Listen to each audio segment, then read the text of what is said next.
ገንዘብ የምትወደዋን ሳይሆን አንተን የምትወደዋን፣ ሰው የምትወደዋን፣ ጎረቤት የምትወደዋን፣ እንግዳ የምትወደዋን፣ ካህን የምትወደዋን፣ ጸሎት የምትወደዋን፣ ስራ የምትወደዋን።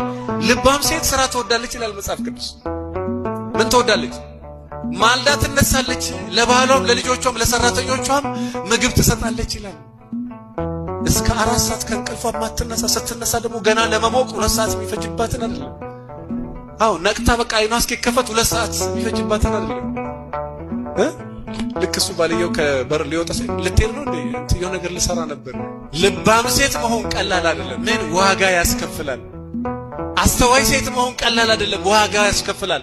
አስተዋይ ሴቶች ዋጋ ከፍለው እንቅልፋቸውን አጥተው እግዚአብሔርን ማለዳ ማለዳ ባክን ጌታ ሆይ ጥበበኛ ሴት አድርገኝ ብለው ለምነው ነው የሆኑት።